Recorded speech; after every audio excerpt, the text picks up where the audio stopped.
11 errori, 11 errori, ma non si può, ma non smette mai, cazzo. 11 errori mostruosi che devi assolutamente evitare quando parli in italiano. Se l'italiano non è la tua prima lingua, molto probabilmente fai questi errori. A dire la verità, anche alcuni madrelingua italiani fanno questi errori. In ogni caso sono errori che devi assolutamente evitare. A proposito, io sono Luca e ti do il benvenuto sul canale Italiano con Luca. Ma evitiamo di perdere tempo e vediamo subito il primo errore. Non dire anche vorrei. Prendiamo la frase anche vorrei leggere un libro di grammatica. In questa frase c'è un errore. L'errore riguarda la posizione di anche. La forma corretta sarà vorrei anche leggere un libro di grammatica, oppure vorrei leggere anche un libro di grammatica. In ogni caso non puoi usare anche all'inizio della frase. Non dire accetterà. Prendiamo la frase. Credevo che Roberto non accetterà la nostra proposta. In questa frase c'è un errore che riguarda il verbo accettare. Più precisamente, l'errore riguarda la concordanza dei tempi verbali. Per indicare il futuro nel passato devi usare il condizionale composto. La forma corretta sarà credevo che Roberto non avrebbe accettato la nostra proposta. Se invece il verbo principale è al presente, puoi dire credo che Roberto non accetterà la nostra proposta. Non dire alzarsi. Prendiamo la frase mi piace alzarsi presto. In questa frase c'è un errore mostruoso. La particella pronominale, infatti, deve concordare con il soggetto della frase, cioè io. Quindi dobbiamo dire mi piace alzarmi presto. Ti piace alzarti presto? Gli piace alzarsi presto? Le piace alzarsi presto? Ci piace alzarci presto? Vi piace alzarvi presto? E gli piace alzarsi presto? Oppure a loro piace alzarsi presto? Se ti interessa capire meglio i verbi pronominali, guarda questo video. Non dire come. Prendiamo la frase. Come domani non lavoro, dormirò tutto il giorno. In questa frase c'è un errore che riguarda la parola come. La persona ha usato come per indicare la causa. In realtà in italiano non puoi dire così. Potresti dire, per esempio, visto che domani non lavoro, dormirò tutto il giorno. Oppure, dato che domani non lavoro, dormirò tutto il giorno. In ogni caso non puoi usare come per indicare una causa. Non dire in lavoro. Prendiamo la frase. Ora sono in lavoro, ti richiamo dopo. In questa frase c'è un errore. L'errore riguarda la preposizione in. Con il sostantivo lavoro, infatti, si usa la preposizione a. In italiano diciamo essere al lavoro, non essere in lavoro. La frase corretta sarà sono al lavoro, ti richiamo dopo.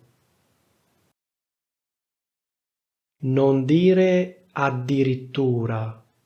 Prendiamo la frase addirittura potresti spiegare il congiuntivo imperfetto? In questa frase c'è un errore. L'errore riguarda l'avverbio addirittura. Lo studente voleva dire in aggiunta a questo. Quindi la persona mi ha chiesto una cosa e poi ha detto addirittura e ha fatto un'altra richiesta. Il problema è che l'avverbio addirittura non si usa in questo modo. La frase corretta sarà: inoltre, potresti spiegare il congiuntivo imperfetto? Quando ero più giovane e avevo più capelli, si fa per dire, ho fatto un video in cui spiego come usare addirittura. Qui ti lascio la scheda. Non dire dei. Prendiamo la frase. Potresti fare dei esempi col verbo fare?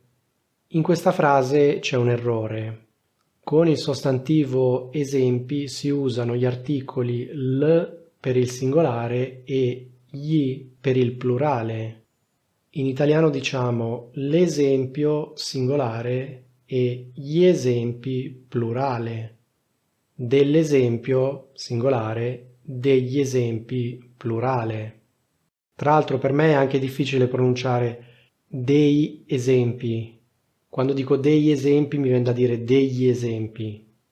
La frase corretta sarà: potresti fare degli esempi con il verbo fare? Non dire fino a domani.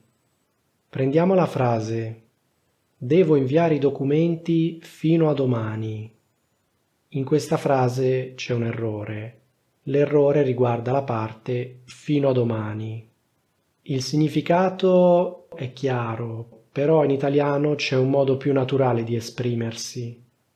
Puoi usare la preposizione entro e dire: devo inviare i documenti entro domani. Se proprio vuoi dire fino a domani, devi costruire la frase in un modo leggermente diverso.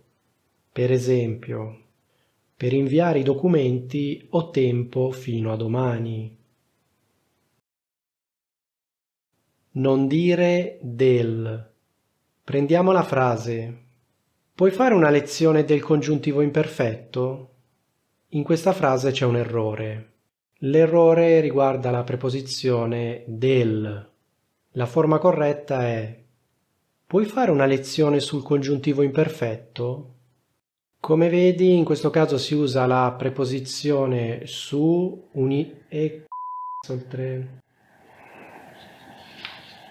Come vedi, in questo caso si usa la preposizione su unita all'articolo corrispondente. Per esempio, una lezione sul presente indicativo, una lezione sulla forma impersonale, una lezione sui pronomi, una lezione sugli articoli, una lezione sulle congiunzioni e così via. Non dire a Laura. Prendiamo la frase: ho aiutato a Laura. In questa frase c'è un errore mostruoso. L'errore riguarda la preposizione a. In italiano, infatti, si dice aiutare qualcuno, non aiutare a qualcuno. In altre parole, il verbo aiutare richiede un complemento diretto. La forma corretta sarà: ho aiutato Laura. Allo stesso modo, in italiano diciamo sto aiutando Roberto, non sto aiutando a Roberto. Non dire di andare. Prendiamo la frase: è già tardi, è meglio di andare. In questa frase c'è un errore. L'errore riguarda la preposizione di. La forma corretta è meglio andare, quindi senza la preposizione di. È già tardi, è meglio andare. Ti faccio altri esempi. È meglio studiare la grammatica. È meglio fare degli esercizi. È meglio ascoltare dei podcast in italiano. E così via. Come vedi, in queste frasi non si usa la preposizione di, c'è è meglio e poi c'è direttamente l'infinito. Questi non sono gli unici errori mostruosi che mi capita di vedere. Sulla mia pagina Patreon trovi altri errori e centinaia di video per migliorare il tuo italiano. Trovi anche le trascrizioni dei video e altri contenuti extra. Ti invito pertanto ad andare sulla mia pagina Patreon e ad entrare nel club esclusivo. Che la fluenza sia con te.